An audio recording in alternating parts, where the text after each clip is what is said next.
side, the head coach of the football Giants is Tom Coughlin. Tom, welcome. How are you? Hi, Mike. How you doing? Happy New Year. You too, Coach. Happy New Year. You've had a couple of days to digest it, Tom. 9-7, but on the outside looking in, what would you say about your season? Well, we didn't accomplish what we set out to accomplish by any means. You always come back, and everyone has the goal to win the Super Bowl, and we certainly did the same. We had the goal and the avenue to get there was win the division. We had a 2.5 game lead in the division, and we didn't get it done. So it's disappointing, it's frustrating, and it's an unfulfilled opportunity that we had, and we feel badly about that. We're very disappointed for our fans and for our players and everybody else. We did not get it done. We made the big deal out of the 6-game schedule, and we came back after the bye, and we certainly had everything right in front of us, and thought for sure coming off of the New Orleans win that we were prepped to continue to play very well, and it didn't happen for 2 weeks, and we're still scratching our head over that one.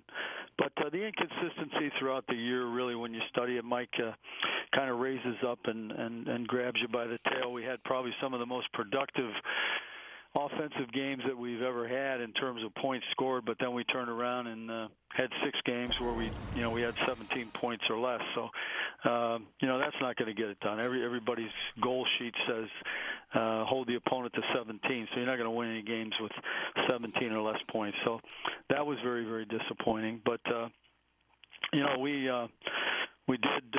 we did battle back and kind of make some things happen throughout the year with some great games against San Francisco and Green Bay, and really set ourselves up for an exciting year and an exciting finish.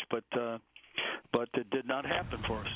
Tom, the defense was puzzling this year. You got a lot of turnovers. You did well scoring on defense. You got the takeaways you always want, but you didn't have the pass rush, which is your real calling card. Where'd the pass rush go this year? Well, that's a good question. We were down, greatly down and diminished in that number, and there's lots of reasons you can talk about it. But when it comes down to it, it wasn't always chips. It wasn't always double teams. We didn't win the one-on-one battles. Certainly there was up-tempo offense, and the ball was coming out quickly and that type of thing. But there were opportunities, and we didn't take advantage of them. Were you surprised? You've been around this team a very long time. You've won a lot of big games. Everyone's gotten very used to your team playing well in big games. The Atlanta and Baltimore back-to-back, really terrible performances shocked everybody. Did they shock you? Shocked me, yeah. I had, to be honest with you, we really, as I said, we win 52-27 against the New Orleans team that had made us look very bad in playing in New Orleans the 2 previous years. So we get a chance to get them at home. We play well. We rally. We make a lot of things happen and win that game. So we're feeling good about going into this last 3 games and the opportunities that are there for us. We had come off really a very difficult 17-16 loss in Washington, and in the division, and a chance again to get that double whammy by winning in the division. Didn't get that done. Came home. And we did play very well at home this year, Mike, and that's one thing that our fans can be proud of. But we came home to play New Orleans, played well, and then we're going on the road to play in Atlanta. And don't get me wrong, it's like I explained to our team. It's not really that we lost the games to 2 outstanding teams, Atlanta and Baltimore. It's how we lost the games. We felt like at least I felt we didn't fire a shot, and very perplexing and difficult to understand. Yeah, really, and the team at times gave up a lot of big plays on defense and then looked very lackluster on the offensive side of the ball, too. Now, there's a couple things that stick out. One was Corey Webster's play, which I just don't want to target him, but he really had a very tough time late in the season. I mean, a very tough time. Well, he did, and he's been so good for us and played so well. And just, had a couple of things, a couple of times that he really didn't perform as well as he would like to. I'm sure he would agree with that. But he's been an outstanding player for us. And what about, do you think, was it the Knicks injury? Was it something else that was just missing? What was the disconnect with the offense in those games, do you think?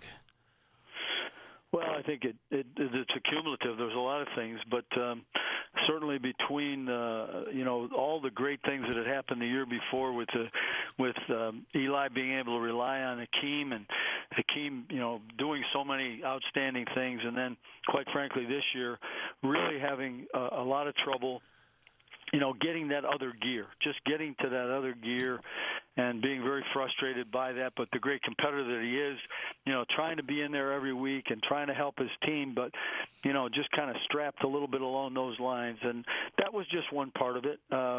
There were other circumstances where we didn't get it done in the passing game, and we had been so much a big play team, right. And then all of a sudden we had a string of games where the big plays in the pass game just weren't there. Yeah, it was very inconsistent week to week with this team. It was hard to figure out. Now, like you said, you played better at home, not on the road, but it was hard to figure out, which Giant team was going to show up on a given week. Well, that is unfortunate, and but I'm not going to disagree with you. For quite a while, it wasn't hard. From right. Cleveland right through Dallas, it wasn't hard. The Pittsburgh loss was a tough one, with the point differential being in the fourth quarter. Then there's really a difficult explanation. I think Cincinnati's a much improved team, but that score, really was something very hard for me to understand. We had the bye, we came back, and we played so well against Green Bay, and then to go to Washington and have the first half that we had, in which we really felt good about it. Both sides, all three sides of the ball doing well, and then nothing, no points in the second half. That was tough. That was a tough thing to understand as well. Yeah, it was. It was. I guess that's kind of the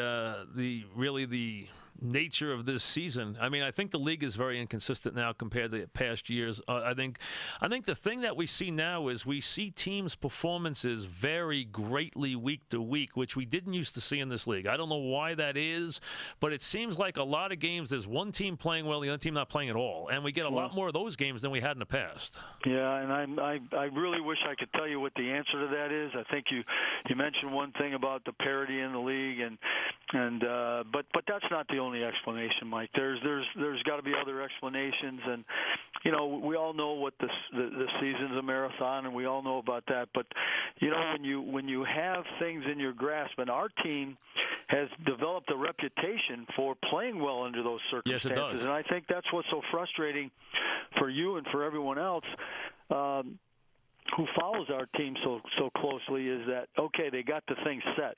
Right. The table's set for the Giants. This is where they normally step up and play extremely well. And I don't know whether 6 games within the regular season was just a little bit too long. I'm not sure how to define that even, but we're taking it all apart right now as a coaching staff, and hopefully we can provide some answers. Certainly one of the themes going forward has definitely got to be consistency. And you've mentioned it throughout the league, which I wasn't aware of. Yeah, and really, you come to expect the Giants to be good in big games against big opponents. You expect clutch quarterback play, and you expect big pass rush. Eli was erratic for him, and the pass rush was really, I'd say for a lot of the year, non-existent this year. Despite all the turnovers that you took, a lot of takeaways, you really didn't get that consistent Giant pass rush, which you need in the fourth quarter of these games. Yeah, and we've come to depend on that, too. And the thing about it is, in those games, and we were plus 14, Mike. It's hard to go there. We were right. plus 14, and a lot of teams would certainly love to be that.